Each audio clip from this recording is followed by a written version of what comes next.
Hello and welcome back to Genesis Designs and Modelcraft, and welcome back to even more modelling for beginners. And I do think this is going to be the last episode in this series because this thing is very close to the finish line now. So since you saw it last, only one day has passed for me. Here's my little tray of completed, ready to fit accessories. All still complete and ready to fit. And here's the model itself, and I have done a little bit of work that I haven't showed you on film, and that's because it's really not very interesting to watch, so I will just quickly explain. First things first, I have used some VMS satin varnish. VMS clear satin and matte varnishes really are pretty much class leaders for me as far as I'm concerned. They do have some minor issues with application for me. They don't go through my airbrush very well, so I have rectified that small problem. I don't know if you can, I can't really show you very easy, but this is a little bit thinner than it is when it comes, and this, yeah, I'm not going to be able to show you. So I've done that using the type specific airbrush thinners, but I found through testing that thinners alone modified the nature of the finish in a way that I didn't like. It made it look a little bit grainy and a bitty. Didn't like it at all. So what I have ended up with is I take some of the satin and I put in a little bit of gloss. Those of you who've used this or are familiar with it will understand that this satin is actually very matte, so you can get away with putting a bit of gloss in there, and the gloss, as you might be able to see, you can actually see at the bottom of the bottle, is significantly thinner than the satin. So a little bit of this, I put in a touch of this gloss, and that brings the viscosity down a little bit straight away, and then I add a little bit of the specific airbrush thinners. And again, I found that using IPA, yeah, it works. Tamiya thinner works as well, but again, it modifies the way the stuff goes on, which this doesn't do as much. This contains butoxyethanol, okay, and it smells grotty, but it smells like the water-based thinners I used to use in the automotive trade actually. So a little bit of gloss, a little bit of thinners, and you end up with a bit more of an airbrush friendly mix. So the way I did that, I didn't want to paint the whole thing because I was really happy with the sort of the finish and the feel I've managed to achieve with the paint as it was. So I didn't want to use a flat varnish on the whole model because that just homogenises the finish too much, in my opinion. So what I did was I used the compass cutter, the basic standard plastic circle cutter, and I used some of the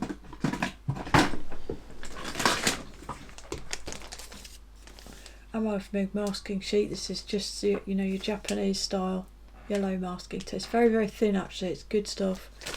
And I cut some circles out big enough to fit around the roundels. The roundels were the only bit I was really worried about. The cereals and indeed the shark's mouth are still as they were, so they are slightly shinier than the surrounding surface, although not by much.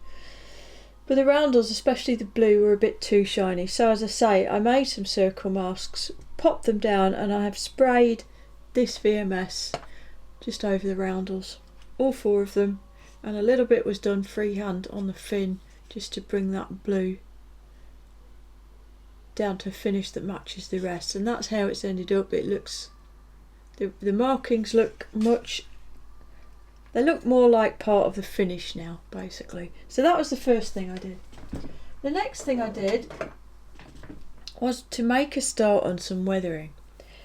Now I was, and I still am actually happy with the effects that I had managed to achieve just with the paint, with the shading and the fading that was done back in the painting episode, whenever that was, using the greys and the blacks.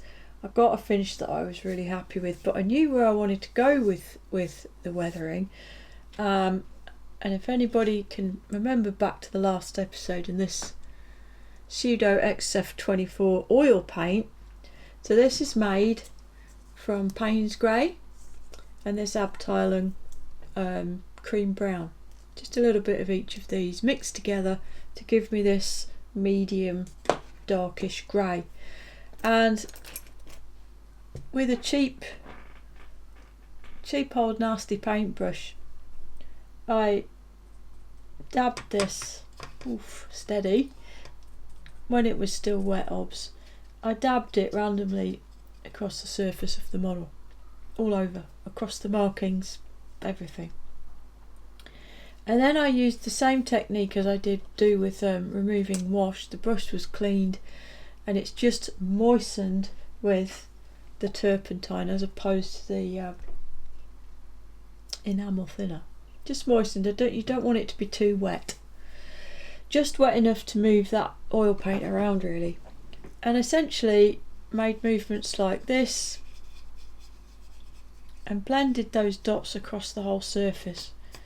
And the net result of that is a really quite random layer really of extra colour. Some of it's got a little bit of streakiness about it, some of it hasn't, and it's just made the finish just even a little bit more blotchy than it was. It's highlighted a few panel lines, it's left it a sort of a bit of a dusty look to it. I didn't put any of this oil around the nose area, that is all still virgin paintwork and it's going to stay that way. And I did the top and the bottom. You could see how patchy the finish is. So this is a bit streaky where there's a bit more thinners used. There's still some shine there, which is good, but overall the finish has a fairly dull appearance, which again is what I want. It was then left to fully dry, so that's been overnight. And then today I've gone on to this wing and I've added the rest of the weathering, and it's probably not very obvious what I've done. I think you should be able to see that the wings don't look the same, but it's probably fairly hard to say why. So I'm going to take you through what I did here. I'm going to do it on this wing, and effectively that's all the weathering I'm going to do, because I am actually just really happy with the way this surface already looks, and I don't feel the need really, honestly, to do any more to it.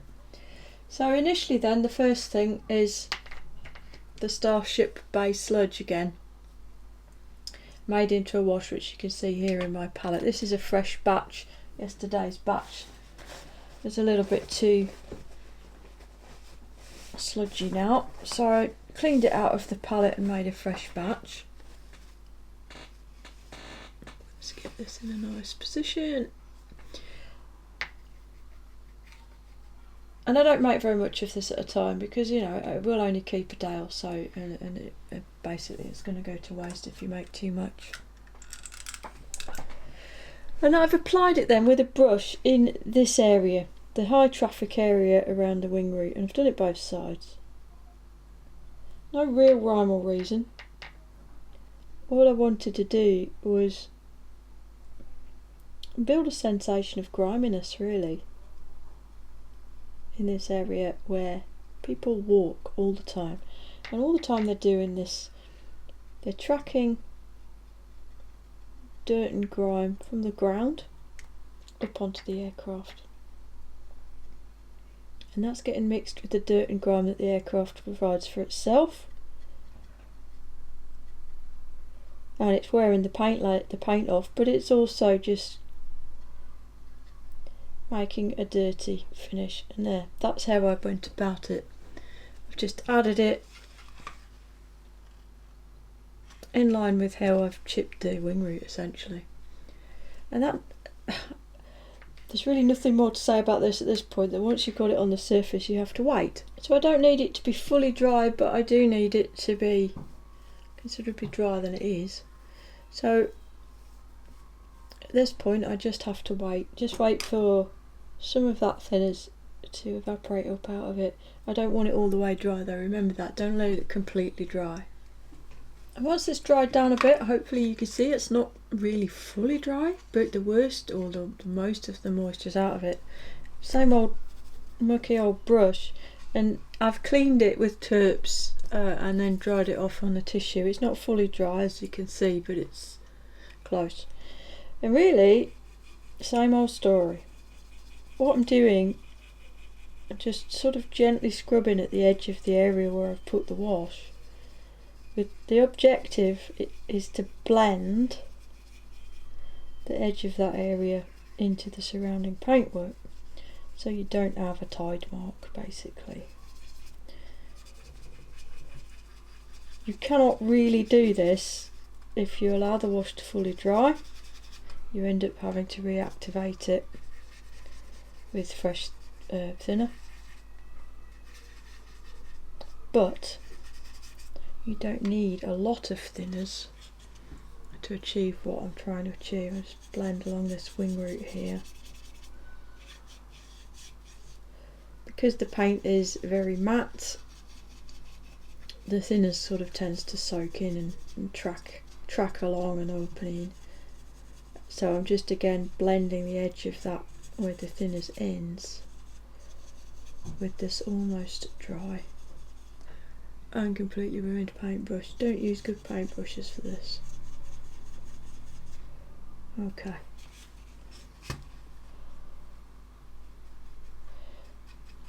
The slightly damper areas still, I kind of hit them with this sort of stippling action. Again, I kind of just want to blend the dirty effects. I don't want puddles and pools of dirty. Just sort of a general lightly grimy aura. And I find that stippling with a paintbrush that you don't care about just spreads things around a little bit, whilst remaining random enough not to look too deliberate. And there's where we want to end up. It's I daren't use the S word after the last video, but it's minimal. I don't feel it's appropriate for the surface to be filthy. None of my photos, well, no, that's not true. I don't particularly want the surface to be filthy, as I say. I just want a suggestion of random griminess. A slightly firmer tool in the arsenal then, the cotton bud. There's a couple of areas where it's dried off a touch too much and there's just a little bit too much of a stain for my liking. And this is a super personal thing, unless you're trying to recreate a specific photo, which I'm not. This is all down to what you want the model to look like. I'm simply suggesting some methods that can be used and the sort of effects that can be gotten with those methods. As you see, I'm drying it off as best I can, and just here, that's just a tad too dry before I started blending. So the clean cotton bud with the thinners, I can just blend that off. And if you have a cotton bud like this and roll it, can you see the dots it's making? Hold it like that. See how it leaves a very sort of mottled and imprecise pattern. Again, you can use that to your advantage to sort of slightly randomise the finish. And then this is the dry end. Give that a little rub, and as ever, dry soft paintbrush can be used as a final blending tool. So if you've done it right, there shouldn't be any real perceptible change in hue between the sort of dirtied area and the rest of the wing panel. You can see marks and stuff in the paint, but that's fine because you would see marks and stuff in the paint as a norm anyway. So that's the dirty wing root. If you use enamel wash, so this kind of thing, one of the best things about using these washes over and above using oils is that these can be layered on top of each other. On a black finish, there isn't much value in that. on other models that can be super useful, because you can use different colours on top of each other to get all kinds of intermingled effects, and each subsequent layer, as long as you provide it with enough drying time, it won't remove the previous layer, because enamel becomes basically permanent once it's dry, whereas oil doesn't. In every other respect, the effects that you can achieve with these two different types of media are broadly similar, so it's going to come down to personal preference, but the enamel, you can use it to build effects layer by layer. Anyway, I'm not doing that here, I just got sidetracked as ever. So I've got my griminess on top of the wing root. This has the added bonus as well of just dulling down those bare metal chips a touch as well. And what I want to do now, what I'm going to do now, is, we talked about it before, you look at this beautiful photo on the cover of the Defiant Technical Guide. It's very easy to see dirty smutty wing cleaner looking, and it's cleaner looking because people have been walking on it and sort of using the soles of their shoes, their footwear, removing the dust and grime which is sat all over here. Also note the Pito cover. Be a nice little thing to model if you have a desire to. I've no idea what colours they are though. Those two colours on there, it's probably sort of red and white or something like that. This aircraft has got the painted exhaust as well. You can see they just look very monochrome. They were painted with something, I don't know the ins and outs of it, but they had some paint on them to try to reduce the glowing in the dark from the heat. So I'm going to reproduce that sort of slightly less smutty area. As you can see, I have done this side. You could, or I could, actually use Trizact or similar and sort of polish back this dull paint, and that will do it. But I'm not going to do that. I'm going to use oil brusher, and this time I'm going to use black. Now, in all fairness, you're not going to use black or white oil paints very often, except for mixing other colours, I guess. And this time I'm not going to make a wash with it. I'm going to go straight in with the precision applicator. Yep, no. It's precise enough for what I need to do on this occasion. So imagine, if you will, a ground crew climbing up here, walking up. This over here, this circular panel here, is the fuel filler cap. So they're walking along here, not this bit, behind it. And in all this general area really, but not so much back here. So if you look at the panel lines and imagine you've got a spar here and a spar here, and this section of wing skin will be relatively strong and thick. Back here, not so much. So again, I've applied a load of dots, and this is pure black oil paint. And I'm going to get my brush and basically just dry blend it. Don't worry, it'll look pants initially.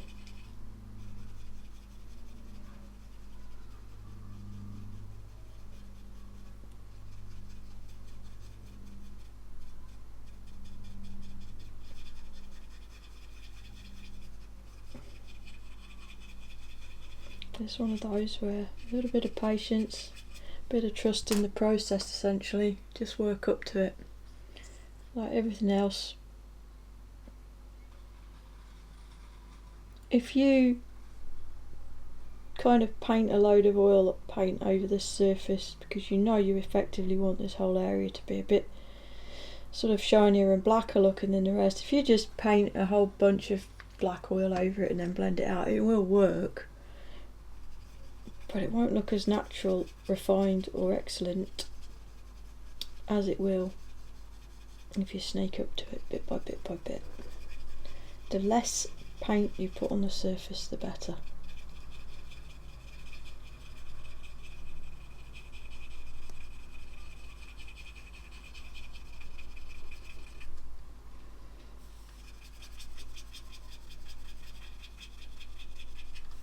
This, by the way, won't really work on a satin or a gloss surface. It'll kind of work to a point, but this is the kind of thing that you pretty much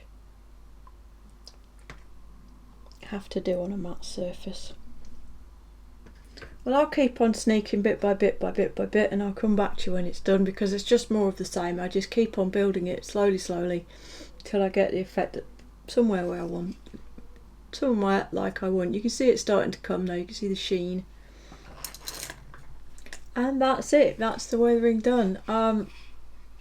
Feels and probably seems a little anticlimactic. I'm sorry about that, but this is because the initial paintwork built a lot of this in when it was put on, and then it hasn't been clear coated, and as I sort of touched on here, clear coating the entire model just flattens everything. All the different tones and shades you get into your paintwork, when you put layers of clear coat on, it tends to even them out somehow. I'm not entirely sure with the whys on that, but it really does do that. I remember a lot of years ago watching a CD, I had a DVD, sort of how to do modelling kind of thing, and the presenter was Floyd Werner, and he was talking through the painting process and weathering and what have you of a Messerschmitt 109 model. And he referred to flat coat as the great leveller, and it is. It just saps all the life out of your paintwork if you're not careful. So we built a lot of tone into this paintwork in the first place, then it wasn't wiped away by subsequent layers of gloss and then flat to accommodate decals, because we didn't use decals, and then I didn't use flat to blend these painted markings either, because I just flat coated the markings on their own. So there was already quite a lot of visual interest in the paintwork before anything else was done. Then the combination of the mid-grey oil dot wash, that's on the floor now, and the Starship Base sludge followed by some black has got me where I wanted to be. That's all I need to do, because that's all I wanted to achieve, and it's nice because it's not just, as I move the model in the light, you can see tonal differences on the black and indeed the markings, because I did put the grey dot wash across the markings as well, but you can also see finish differences all over the place. More shine on those wing areas where the walking goes, a smoother sort of more consistent finish back here where not a lot goes on. It's exactly what I wanted, so that's where I'm going to stop. And importantly, there is still a little bit of life in this, there's still a bit of shine there, which again, the photos of the real aircraft do show that. Underneath, I've really not done anything apart from the dot wash. I don't think I'm going to, because it is the underneath and it looks fine. It's enough. If people do want to do something with a bit more wear, tear and weathering, these special night aircraft did exhibit some quite glorious amounts of disgusterousness on their paintwork, as shown here with this, what's this, N1744. There's another one elsewhere in the book, same aircraft from a different angle. You can see the extent of weathering that you can play around with there, not just on the wing, but note how the national markings and codes on the right hand side of the fuselage there, how much dirt there is on top of those. So I think on some of these aircraft they did kind of black out portions of the roundels to make them look less visible, so it might be that that is just that, but yeah, plenty of weathering scope there. As far as oil stains and such for the underneath are concerned, this photograph here, if you look just behind that carburettor air intake and oil cooler scoop, you can see a suggestion of smuttiness running back there into the forward part of the wheel wells. So I will put some oil staining on the underside, although this being a black model, it's clearly not going to be as visible, but again, the difference in finish will be visible. Well, I did a bit of an oil stain, as I mentioned. You can't really see it because it's a black aeroplane, but if I get it in the light you can see a bit of streakage there behind the cooler. To do that I used, Heresy, I know I've got one of each here, a little bit of AK Wash for engine turbines and a little bit of Amavmig engine fuel and oil or engine grime. And if I flip these over you can see roughly the kind of colours they are. This is a greyish brown and this is a brownish brown. So you know, having seen the colours, if you had a brownish brown and a greyish brown in any old sort of thing you could use them. You don't need to use the one that has the word engine on the bottle. So now it's well, I mean we're there, it's time for final assembly. Getting this thing up on its wheels. I have fitted the turret already. This is just pushed in. It's a reasonably tight fit, so once it's pushed down into place it isn't going anywhere. My guns do articulate, so I can come up a little bit there. You can see now it's in how much of, you know, you talk about the performance penalty the aircraft paid for this turret. You can pretty much see why now it's in. It looks enormous, doesn't it? Anyway, it pays really usually to put the snappy offy dangly bits on the bottom first if you start fitting propellers and such, and then try and work on the underside. It quite often doesn't go very well. So we'll fit the underside parts first. So we've got undercarriage legs, tail wheel, doors. It's the aft aerial, forward aerial and undercarriage leg struts. And here are the wheels. So all this lot, most of what's in here, I've got the P2 over here, I'll put that in there. Most of it is for the belly area.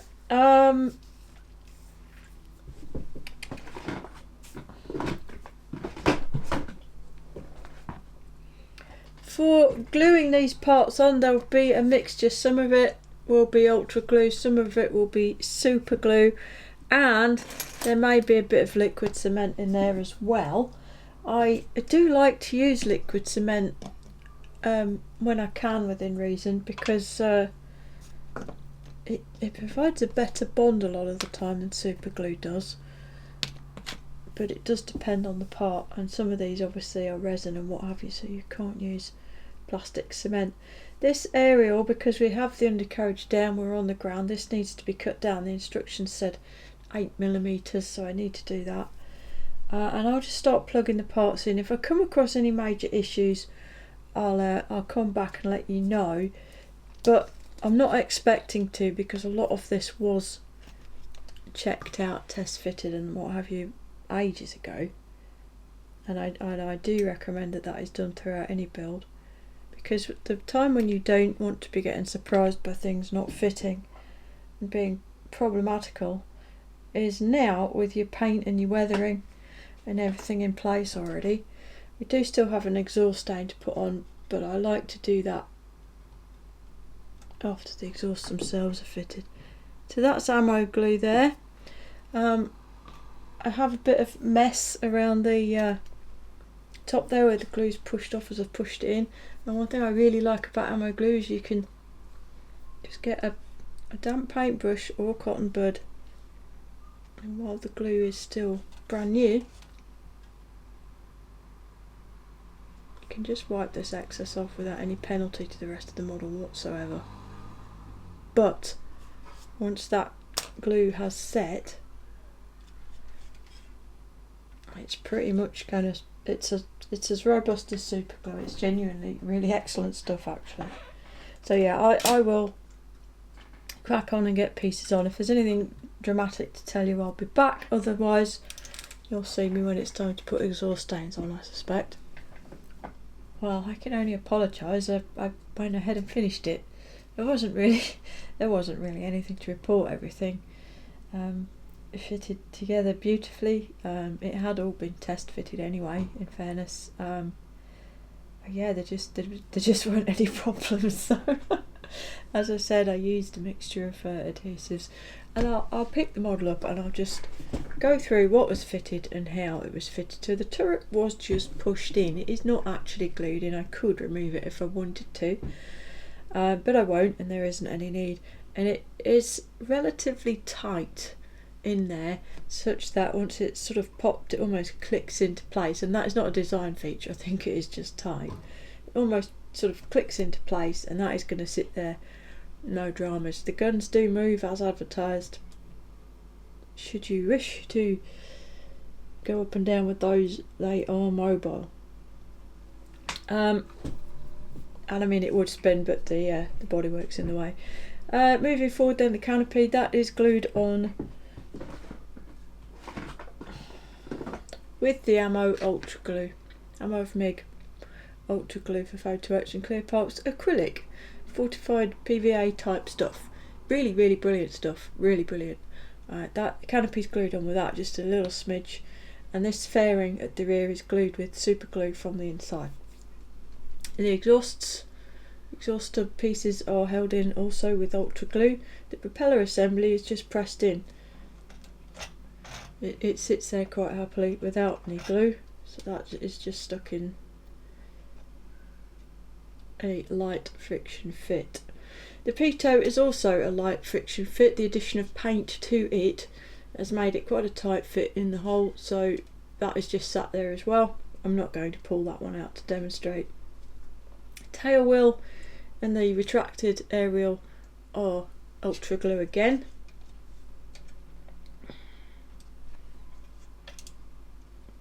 Undercarriage then. The main undercarriage legs are, I've just had a touch of liquid cement. They're pushed into place, balanced, and a little touch of liquid cement in the mountings. These retraction arm thingamajigs are handed, and you'll find out which one you've got immediately when you try to fit it, because if it seems too long, you're trying to put it in the wrong side. So if you try to fit it and it doesn't want to do it, then try fitting it on the other one and you should find it works. So yes, a little bit of liquid cement on all of these parts, and then it was left upside down for that to fully dry before I added anything else. The resin wheels are another friction fit. They're nice and tight on the stub axles. I don't know if any of you noticed, but I actually scraped all of the paint off the axles because I knew these were a tight fit, and they're tight enough that they sit there more than happily. They don't need any glue, so I pressed them on, then rotated them till they lined up with the floor when it was on its wheels, and then sort of gave it a tweak, so they're pressed all the way on. Again, friction fit. I've used super glue on the undercarriage doors, both the inner and the mains. The inner ones are funny because they fit exactly the other way around to what you think they're going to. So that's all that. The aerial is another thing, friction fit. I did trim the mounting stub for this. It was too long, so I trimmed some of the height off, and that's just pushed in. And that's it. You know, the thing's together at that. It's all done. I then did add some of the grime mixture on the side for an exhaust stain. It's going to be a bit, there we go, more visible from some angles than others, but it is certainly there. Both sides, and it's tracked all the way back past the wing root. And that was it done. I can only apologise for the relative lack of weathering that needed to be carried out in the end. I really should have filmed the mid-grey dot wash, but I did think that I would spend more time on the rest of it. But really, I'm just happy with the way it looks, and I don't want to try and do more work for the sake of showing things on a video and actually end up ruining the model. So. Another quick point, you may remember the propeller assembly was painted silver, and I did mention it was for chipping, and you can easily see that I haven't in fact added any chips, but I have, because on the back is where the wear is, and that wasn't done by chipping. That was done by not spraying it in the first place. So when I sprayed the black, I just didn't spray the whole thing, and it does replicate quite well this sort of wear that you get on the rear face of the propeller blades. The rest of it was weathered in the same way. I used the Starship Filth and I used the black oils, dotted and sort of blended and smudged. So again, there's some very subtle variants in there. The propeller tip yellow is Mr. Colour RLM04, and that's been dulled quite a bit by the Starship Filth wash. And obviously I didn't put it on the back because all the paint's worn off, so it's not going to be yellow. And that's it done. And I am very happy with it. I think it looks really good. I'm happy that I've fulfilled the brief that I set myself at the start of this build. I wanted to present a more, dare I use the word, accomplished build, a more advanced build, however you want to look at it. I wanted to incorporate some slightly more advanced techniques, and I wanted to produce a slightly more sophisticated looking model, a more sophisticated finish. I wanted to use some more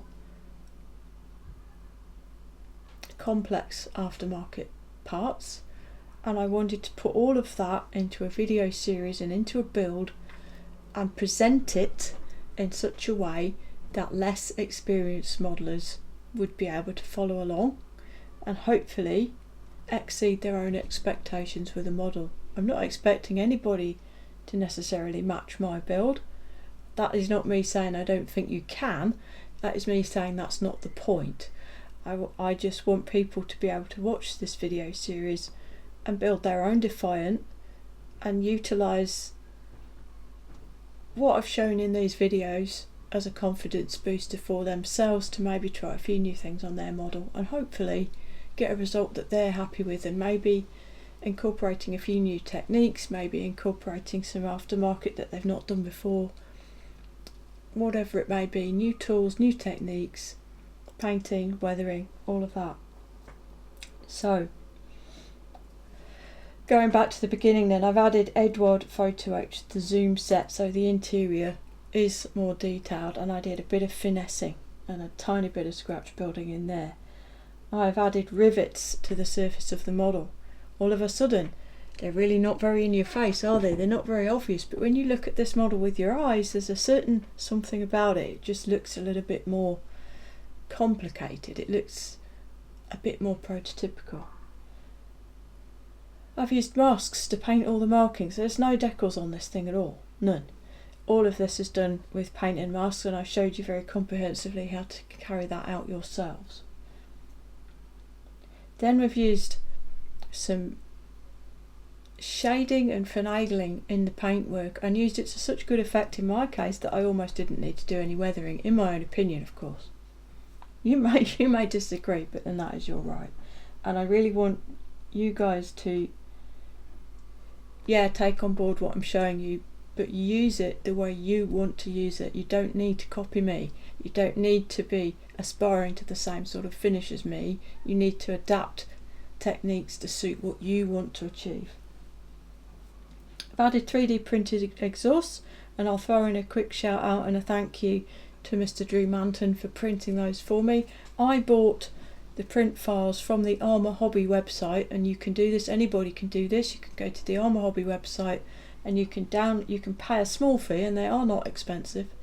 If memory serves, maybe two or three quid, and you can buy the STL file for your own personal use.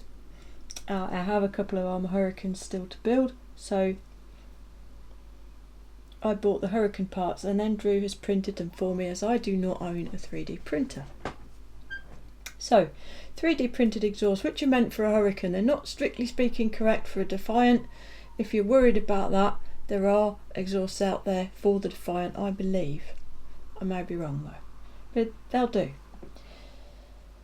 Master machined brass, beautiful machined brass, gun barrels and pitot. These things, yes, they're expensive, you know, 10, 12 pounds.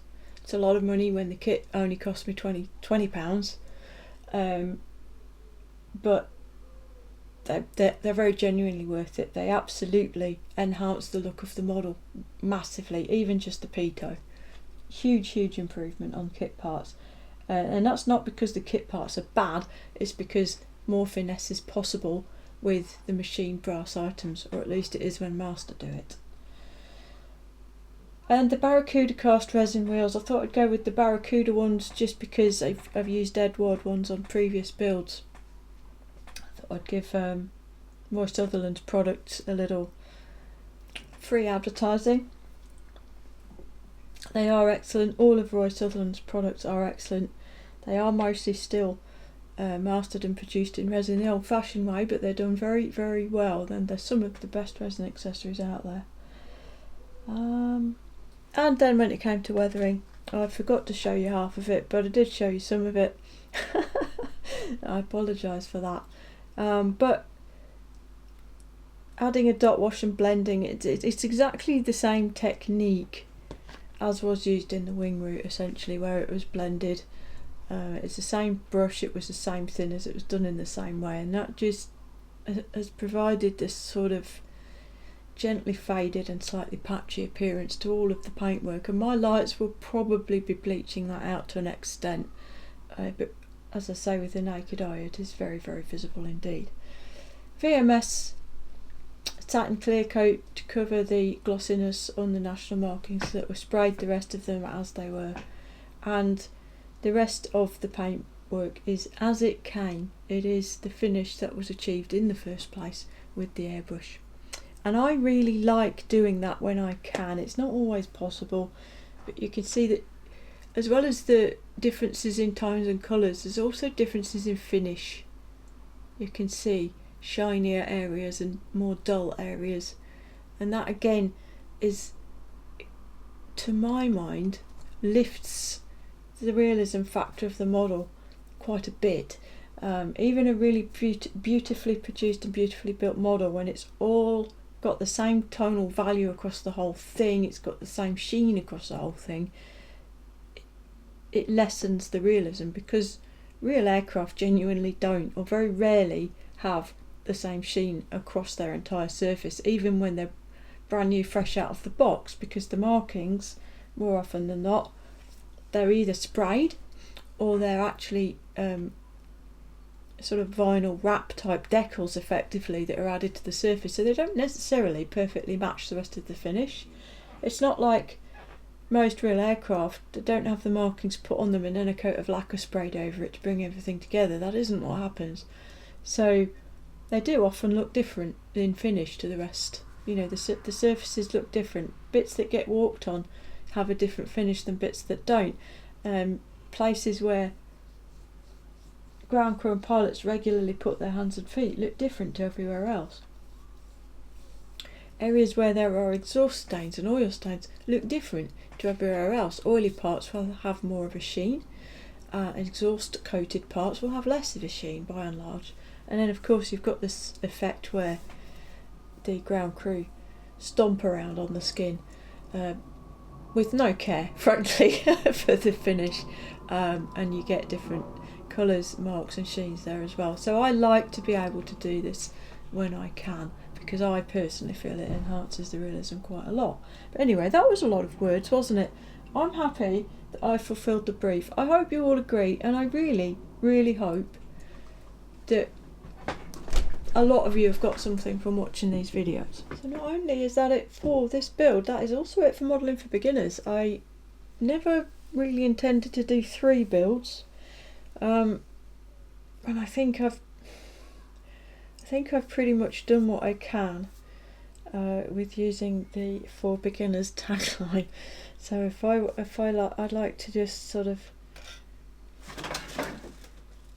reiterate those. So back at the beginning there, modelling for beginners, the OG was the little Mosquito, the 1/72nd Mosquito 16 by Airfix, straight from the box. No additions, just a little bit of finessing here and there, but not everywhere. A tiny bit of scratch building with the pito on the fin there, but straight from the box, basic paintwork, but showing how to build it right, how to paint it right, how to put the decals on nicely to end up with a very attractive model, it has to be said. That, you know, it looks good. Okay, so that was the basic start off. It's all there in the playlist. If you haven't seen that series, then pop back and check it out. Then up the game a little bit with more modelling for beginners, and this is the controversially coloured P51. So this one brought into the mix a little bit of aftermarket. It was supposed to be basic aftermarket, so I used the 3D decals in the cockpit rather than photo etch, and I used Brassin resin wheels by Edward, which turned out to be a bit of a faff. Check it out in the videos if you haven't already. But I lifted the complication. It's a slightly more complicated model, a little bit of aftermarket and a lot more painting. Lots of colours, natural metal, lots of masking, complicated stuff with decals, all sorts of things, you name it. All covered off in what is another very attractive, if slightly corgi looking build. And then just to finish things off, proper photo etch, proper resin parts, and a bit like, well, it's just one colour, but a bit more complexity in the paintwork with this beautiful Defiant, which I wasn't intending to do with both the Mustang and the Defiant. It was going to be one or the other, but when I put it to the vote, you fellas all, it was basically the same amount of votes for the P50. I think the P51 won by one vote, and I thought, well, they obviously like the Defiant, so let's go with it. I'm not completely finished with this model though. I do have this fragment from the original N3328 on which this model is based, and I'm going to create some sort of base for the model and attach this piece to it, and a little information plaque as a very small personal tribute to the pilot of this aircraft who lost his life in this accident in October 1942. Pilot in question was Flight Sergeant John Leslie Goulter of the Royal Australian Air Force. So this was always going to be the finished thing, would be a little tribute to that man. So at this stage I have to do a few thank yous. I want to thank first and foremost Vince Brown from modelsforsale.com. That is where the model came from initially. I got it from him as one of his second-hand sales. Vince doesn't just sell new kits, he buys collections, so if you need to get rid of a collection you can approach him to buy it from you. But you can also almost always buy good quality second-hand kits from Vince because of the collections that he gets in, and this was one of them. I paid £20 for the kit originally from him, so thank you to Vince as ever. Next up, I'd like to thank Jonathan Mock, the proprietor of the Interesting Modelling Company. He does my thumbnails. The vast majority of my thumbnails are designed by him. He's a graphic designer by trade, a professional at that, and he remains adamant that I'm not going to pay him for them, so all I can do is say thank you in these videos. He does twice weekly chat shows on YouTube and Facebook with the Interesting Modelling Company, where they talk about interesting modelling related things and cake mostly. So thank you, John, again. Next up is Andy Long,